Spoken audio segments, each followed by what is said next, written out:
Assalamualaikum warahmatullahi wabarakatuh. Perkenalkan, nama saya Faisal Hamdi, NPM 201112111138.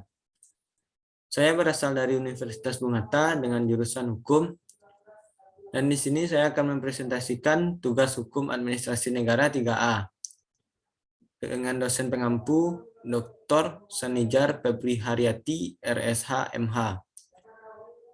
Dan di sini judul presentasi saya, pengertian wewenang pemerintah, atribusi, delegasi, dan mandat menurut Undang-Undang Nomor 30 Tahun 2014 tentang Administrasi Pemerintahan.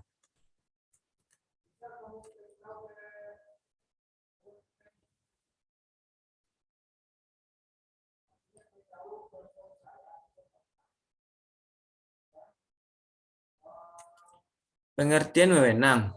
Dalam hukum administrasi negara, tentu kita tidak asing mendengar istilah wewenang, karena sebenarnya wewenang sekaligus menjadi batasan kekuasaan untuk berbuat sesuatu dan tidak berbuat sesuatu. Secara umum, wewenang dalam hukum administrasi negara adalah kekuasaan menggunakan sumber daya untuk mencapai tujuan organisasi, dan secara umum tugas didefinisikan sebagai kewajiban atau suatu pekerjaan yang harus dikerjakan seseorang dalam pekerjaannya. Pengertian atribusi. Atribusi adalah pemberian wewenang pemerintahan oleh pembuat undang-undang kepada organ pemerintahan. Berdasarkan Undang-Undang Nomor 30 Tahun 2014 tentang Administrasi Pemerintahan, dalam kurung UU Administrasi Pemerintahan.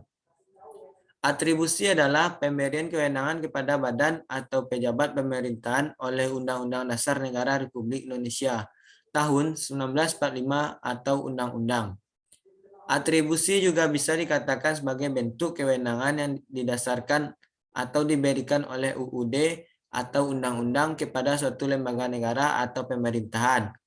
Kewenangan tersebut terus-menerus dan dapat dilaksanakan atas prakarsa sendiri setiap waktu diperlukan, sesuai dengan batasan-batasan yang diberikan.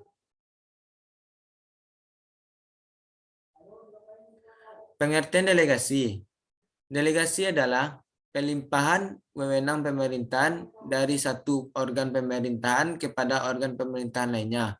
Berdasarkan UU Administrasi Pemerintahan, delegasi adalah pelimpahan kewenangan dari badan atau pejabat pemerintahan yang lebih tinggi kepada badan atau pejabat pemerintahan yang lebih rendah dengan tanggung jawab dan tanggung gugat beralih sepenuhnya kepada penerima delegasi. Pengertian mandat. Mandat terjadi jika organ pemerintahan mengizinkan kewenangannya dijalankan oleh organ lain atas namanya, berdasarkan UU Administrasi Pemerintahan. Mandat adalah pelimpahan kewenangan dari badan atau pejabat pemerintahan yang lebih tinggi kepada badan atau pejabat pemerintahan yang lebih rendah, dengan tanggung jawab dan tanggung gugat tetap berada pada pemberi mandat. Baiklah, sekian dari presentasi saya saat ini. Saya undur diri. Assalamualaikum warahmatullahi wabarakatuh.